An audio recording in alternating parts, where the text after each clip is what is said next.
Hello, this is me again, and I'm gonna go over quickly how, if you're working a significance test, how you would find the p-value using either a t-table or technology on your calculator. Okay, so first off, let's go back to the example we were doing on the alternate examples. Okay, if you haven't looked at this yet, you should either look at the printed version or listen to me doing it on the video. Okay, it's a situation where the two girls are testing the difference in the mean decrease in circumference of helium-filled balloons after 3 days versus the mean decrease in circumference of air-filled balloons after 3 days. Right? So we're doing a two-sample t-test, and so we calculated there the test statistic t, which worked out to be, in our test, 39.4. What that means, remember, is that if the mean difference in if the mean decrease really is 0, that is, if the null really is true, then our sample of 26.5 centimeters versus 2.1 centimeters, that difference would be 39 standard deviations off of that mean of 0. Okay, pretty big t-value. Okay, it's a lot of standard deviations. So what do? We take up our t-table, and remember both samples were size 30. So we're going to use degrees of sample 29, degrees of freedom 29. Okay, and if the sample sizes are different, conservatively we'd use whatever degree of freedom was the smallest of the two. Okay, so we're going to go ahead here and we're going to look up on the chart, and I'll zoom in a little bit here. Okay, turn it around, there we go. I'm going to zoom in a little bit here. So we see on the table 29, right? I'll move that down. Okay, so we can see the p-values are up on the top of the table. And we'd start here at degrees of freedom 29, and these are the t-values. And we want to keep going till we get a t-value that's bigger than the one that we've calculated. So here it's 0, right? 1.3, 2.457. We keep reading over, right? I'm going to move this over here, and we look. Oh, at degrees of freedom, it's actually the biggest one. I'm pointing at it is right there, 3.659. That's the t-value, right? We read up here, the p-value for the one-tail test is the top one here. Your tables don't have the bottom one, so we're going to ignore those. Okay, we're just going to use the ones up on top here. 0.0005 would be the p-value if the corresponding t-value that we just calculated is 3.659. Well, we got, what was it? 34.5. That's far larger. So effectively, it's equal to 0. Okay? So effectively, there's 0 probability of getting a p-value, of getting a t-value that large. Okay? Okay, if the null is true. So now, by the way, let's pretend that, okay, going back to our thingy here, let's pretend that we had gotten, say, let's say a t-value of 2.52. Our test statistic had turned out to be, 1.52. A test statistic of 1.52. So how would that work out? So we're going to go back to the table here. Let me zoom up a little bit here, not too far. Okay, degrees of freedom 29, right? That's this line here. We read over until we get something that's bigger than 1.52. Oh, we see here on line 29. Oh, it's 1.699.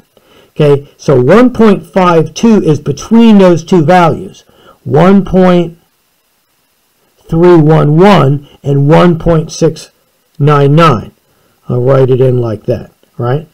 That means, as we read to the top of the table, here's the p-value that would go with 1.311. Here's the p-value that would go with 1.699. 1.52 is between those, so the corresponding p-value has to be between those. So we would say here the p-value would be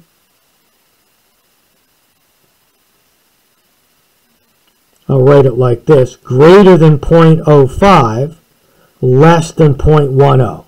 Oopsie, can't see that. Greater than 0.05, less than 0.10, if the t-value was 1.52 below. So, at the alpha 0.05 significance level, since it's bigger than 0.05, this would be a situation in which we would fail to reject the null. We don't have strong evidence that from the sample that it's not the null hypothesis. Okay, very good. So that's that. Now, what if we wanted to do that on our calculators? Okay, so let's take the t-table away. We go back to Mr. Calculator here. All right, and we would start out with entering our data since we didn't have the data. All right, they didn't give us the data. We would go ahead and we would enter the data into the calculator. And let me drag out the data again. Okay, here it is. All right, it was, I'll put it on top of the data here. Here it is.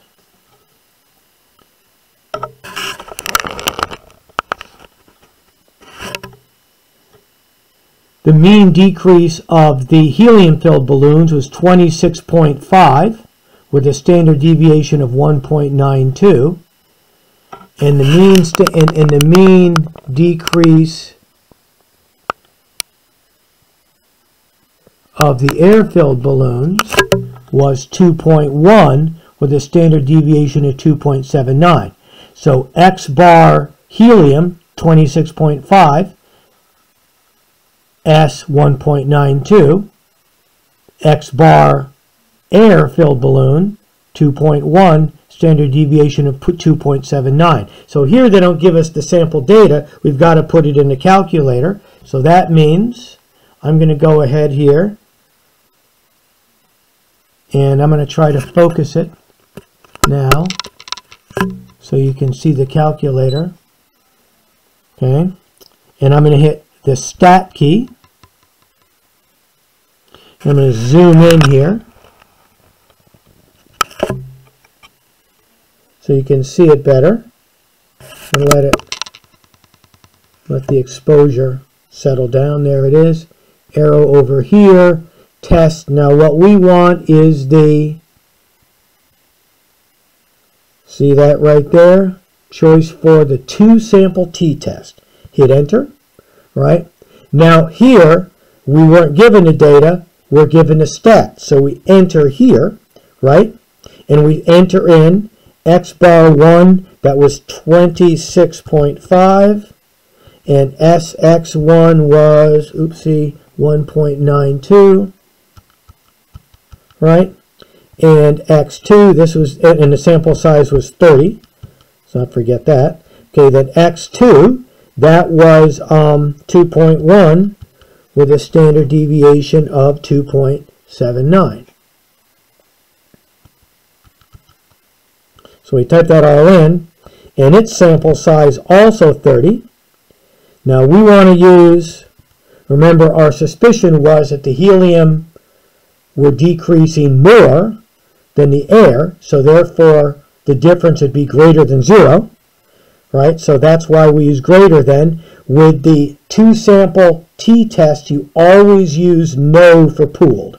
For the proportions, we use pooled yes. For means, we're going to use pooled no. So we make sure we're choosing that one. Arrow down, color's fine, calculate. Okay, so now on here, notice that they gave us a t-value of 39.46, again because notice that the degrees of freedom were calculated differently. Our t-table, we use the conservative one of 29. This one uses the combined. That's why we don't bother with the pooled, because it's already combining to get us the degrees of freedom. Okay, 26.5. Here's all our data. And the p-value was 1.98 times 10 to the negative 40, effectively 0. So in other words, interpreting that p-value, if there really is no difference in the mean decrease of helium versus air-filled balloons, then we would get as big a difference as we did in our sample, or bigger. The probability of getting that, as big a difference or bigger, would be 1.10 or 1.98 times 10 to the negative 40, effectively 0. Okay, very good.